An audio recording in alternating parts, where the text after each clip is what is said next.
Beyond the Begwa, Chapter 1. I am the last boy. I am the boy that climbed the sketty tree. Brown recited the formulaic sermon in a monotone inflection. Grandpa, the mister of his Kez, nodded his head nurturingly with each passage completed. Tino sat with his father off to the side of the semish in which they lived. Soon your brother feed the fire that cannot be killed and be big boy, his father said. Like you, many birthdays before. He had a frog voice that made Tino want to sleep. He was talking to them a lot about responsibility and maturity in his own way. This was all in lieu of the big news.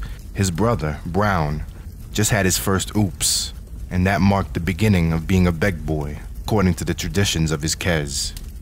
It was a ritual that went back further than the bad time, and it involved feeding the fire that cannot be killed. I am scared of the fire that does not die, Tino told his father. He knew it was disappointing to be so honest about this fact, but his father was understanding. The tall, gray-bearded man comfortingly tugged on his son's neck. The fire that does not die gives us her babies. We steal them to make food and tea. If we do not feed her, she will stop giving us babies. The fire that cannot be killed was impossible to miss. No matter where you stood on the world, you could see the mountain in which it lives, towering above all, blowing its smoke into the sky. Even at the lake where the snake-eating Kez lived, you could see the mountain reflecting in the Wa when you went for a drink. I am the boy who... Brown stumbled. The mister gave him a moment to try and remember. Breathe, their father said. Think. I am the boy who remembers Grandpa. He got back into his groove and smiles filled the room. The boy who remembers Grandpa who come from over the Begwa. The boy who will go back over the Begwa and sit on the lap of Grandpa in the gome.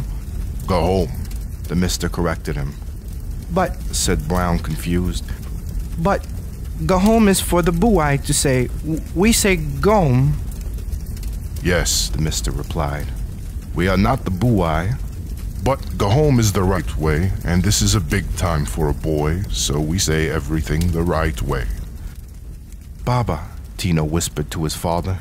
His eyes reflected the fuchsia sunrise outside the window of their semish. Why do the buai say go home and we say gome? This is the way of stuff, Tino's father told him. You always saying why, Tino. You need to think of different stuff, like girls. You are big boy now, and you need a mind. Not saying why always like this. I want a mind from the buai, he said with a smirk. His father laughed. You like their bright skin? Yes, Tino said, and big apples with much milk. Part 2. Feeding the Fire. Tino sat lopsided against the jutting edge of a rock face. He shifted several times in search of comfort before giving up. Brown loitered beside him, his standing height only a few inches more than that of his sibling while seated.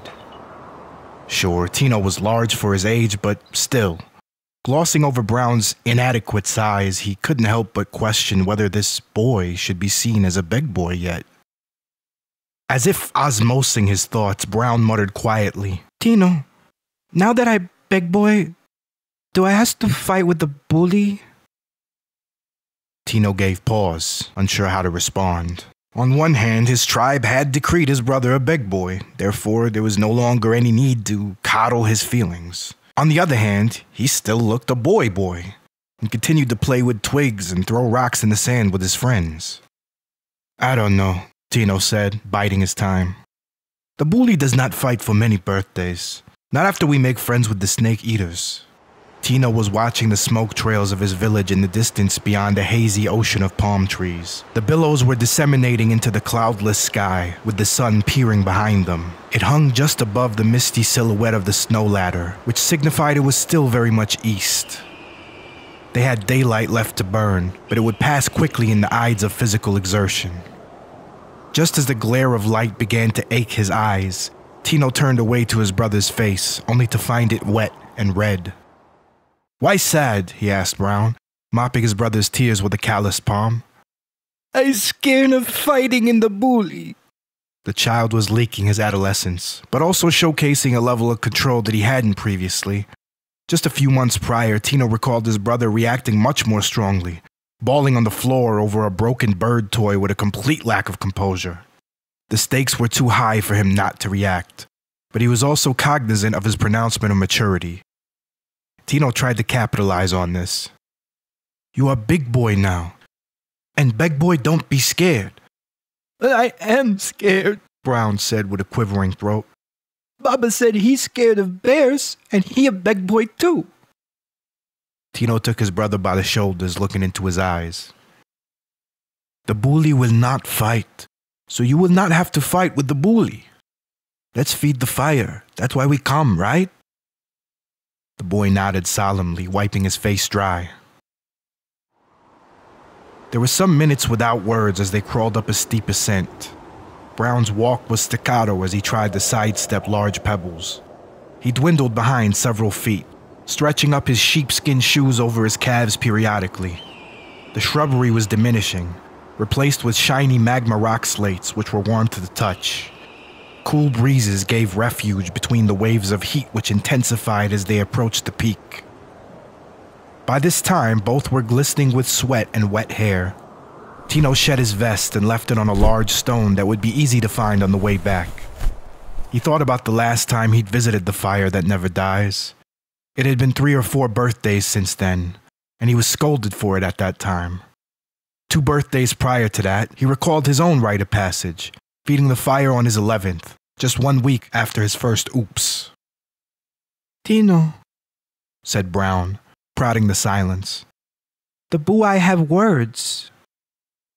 "Yes," Tino replied, his head remaining staunchly towards the plateau of the fire.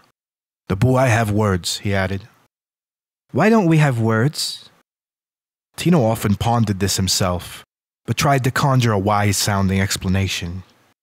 "Grandpa gave us veggies and fruits. He gave the snake eaters power over the pets. He gave the buai smart brains.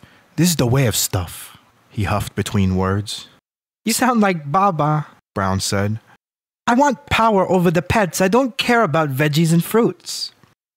Tino couldn't help but chuckle in a hesitant agreement. "I want the smart of the buai," he told Brown. "Every boy want what they don't got." "Yeah." Brown seemed content with that. "Now we climb." "Is it big climb?" No, it's small climb. But do not grab next ladder until you know that your foot is safe." He patted his brother's shoulder, smiling. "No monsters, Brown. You'll be done fast." Brown feigned a grin back. The great Haskish Mountain Plateau was spacious and laden with crisscross paths. In between them was all manner of obstacles, from patches of greenery to muddy pits. And within that were the solid, smooth, igneous rock surfaces that made up the Haskish Pass. Tino had recalled his uncertainty and fear the last time he was here, as well as the ignorant bliss that guided him through his very first time beating this path. But today he reveled in a new feeling. To be here, to feel the sense of surety as you step from one surface to the next. For all Tino's life, it was the stuff of great boys, beg boys. And as much as he had burned for the taste of glory of those who pioneered it, he now felt that he had achieved something greater yet. That today he was here in the capacity of a seasoned expert, one who can guide others across what he and his peers had regarded as the most awe-inspiring journey in the world. "You can follow me. I show you where your foot can go," he told the wide-eyed youngster. It was all so clear to Tino in that moment. He didn't feel the pressure of all those dangers that others had imagined about this place. Actually, the truth was, he never had. Even as a small boy, he had always been drawn by instinct to move forward. It never made sense to Tino that things should be so impossible, especially those things that were done before by others. All a boy needs to do to beat Haskish is to look and think about what is before you and act on that. Actually, Tino thought, that's how he felt about most things in the world. This simple and clear axiom was all one needed to beat any monsters. Words be damned, he thought.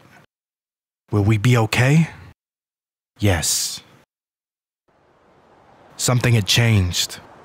The last time Tino had scaled the upcoming wall, there was an almost stair-like pattern of footholds. It seemed that some of the rock face had crumbled off. There was still adequate footing at a glance, but it would be somewhat precarious. Tino considered circling back to the western peak, which he used during his own feeding of the fire. There was a small bridge path there and even a rope to climb. It was the more widely used route to the Big Mouth, but took almost 2 hours to hike. He didn't want to exhaust his brother too much, given his fear, but he also didn't want to put him in harm's way. With a final resolve, he decided to climb the wall. "Put your foot where I put my foot," he told Brown. The small boy began to cling to Tino's moist back. "What are you doing?" Let me hold you. Brown pled quietly. Tino shrugged him off. "No, stop, you're too much heavy. You climb, no monsters." The first steps were still intact, gaping spaces in the surface of the cliff making a sturdy home for loose feet. Tino ascended quickly, Brown near in tow. 5 feet. 8 feet. Brown's head bumped into the sole of Tino's shoe. He was a better climber than his older brother.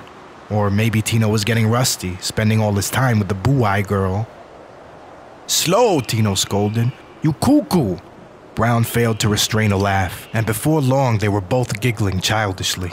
"That funny?" Tino asked rhetorically with a grin. You a big turtle, Brown said. "Oh, so I sounds like Baba and you talk like Ma," Tino rolled his eyes. She say you a big turtle. She gonna make soup with you. "Enough. I want to be home, Brown. I was picking apples for the whole day before. I want to sleep, damn it. Let's go." Brown muffled his laughter as they proceeded with the ascent. He slipped momentarily, but caught himself and pulled back up to a safer footing. As they reached the top of the cliff, the edge was washed over with glossy black igneous, smooth and curved with no clear grasp. "Listen, Brown, give you hand. I pull you over." Scared, the boy muttered shakily. Tino followed his brother's line of sight, peering down the 15-foot drop. "Stop looking," he said, jostling the boy's shoulder to snap him out of it. "Give hand." Tino held his palm out. With 3 perpetually wider swoops, he swung his small sibling to the top of the cliff face, giving him enough leeway to crawl to safety. The youngin stood to his feet, wiping his wet face and taking in the warm, smoke-flavored air. He peeked just beyond the hill, and where there had been sky before, an enormous black cloud bloomed several miles above, blotting out the sun, casting shade over all. "Brown!" Tino shouted, still grappling to the side of the cliff. His brother quickly reacted, pulling Tino up with all of his might, until both were standing side by side on the dark stone surface. The brothers were panting ferociously. Tino bent forward with his hands grappling his kneecaps. As the two took in their surroundings, vertigo washing over them, a sudden flurry of what they presumed were bats came rushing out of a niche above their heads, giving them a jolt. Tino came upright, watching the dark creatures flutter into the distance until they emerged from the overcast shadow, lighting up in the beams of the sun. Definitely bats, he thought, but watching them grow smaller and smaller over the misty green canyon several thousand feet below really put their current height into perspective. The smell of smog was nearly unbearable now. It reminded him of the playhouse on the side of the village opposite his semish. It was called Reese's, and he had only gone inside it once on his father's behalf to fetch something from a family friend. When he entered the playhouse, he could barely make out the lethargic faces of patrons through the smoke of their pipes, and the smell of burning was intolerable. Tino hacked and coughed the whole way through and bolted out as soon as he'd retrieved what he came for. He found his gait jangly on the way home, and the world seemed that much wavier. But that harsh aroma of smoke sprung to his mind again in the shadows of the Big Mouth this day, and made him think about visiting Reese's again, now that he was of age to partake. He wished he could do so with the blue-eye girl, but knew that could never be. It made Tino a twinge sad, and he had to shake it off. "The fire cookie," Tino said sternly. "Where is it?" Brown glanced left and right nervously. "Oh no," Tino's voice waned. "No, you put in your pant. Come on, Brown." Suddenly, as if shot by glee, Brown reached back and shoved his small hand into the lace of his waist, ripping out a tiny square package that rattled subtly. The lettering across its face was elegant, bold and colorful. Underneath was imprinted an image of a rippling flame, shaded a cartoonish hue of yellow. The impeccable calligraphy was noticeably faded.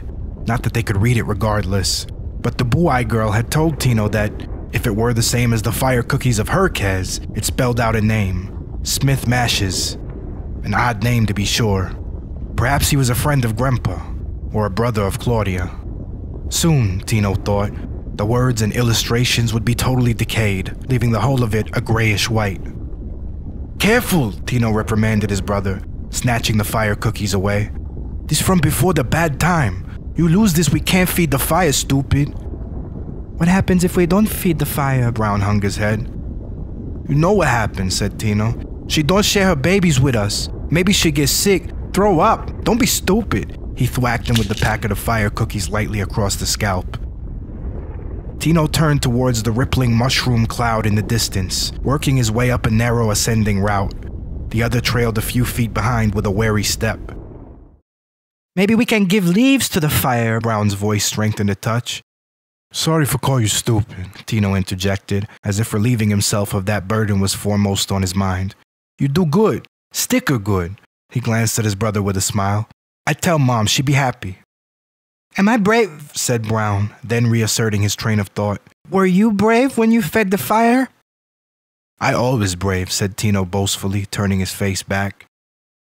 Brown took in the statement a moment before nodding his head. Me too, he said to himself quietly. Blinding shafts of sun pierced through niches of sooty clouds, creating a disco ball effect.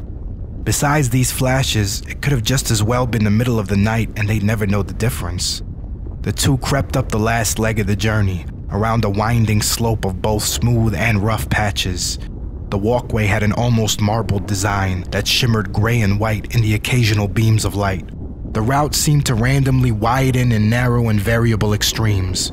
One moment the path was accommodating and spacious, the next it would tighten, sometimes to the point that they found themselves shimmying with their hands gripping bulges along the rock face. And then, finally, the two began to encroach upon a vast plain of glossy flatness. It was relatively vast, angled slightly uphill, and cracks in the surface gushed with plumes of smoke. Between them, expelling into a web of varying paths, were the slices of fur carpeting placed by the grandpas to protect the feet against the scalding outer shell. They all looked worn and dry, although some which had been replaced more recently were holding up better than others. Some of the niches were ringed with the moist red shimmer of molten magma, which illuminated the smog around them in a magical orange. The panoramic view looked almost psychedelic to Tino, dithering and distorting in the intense heat of the waves.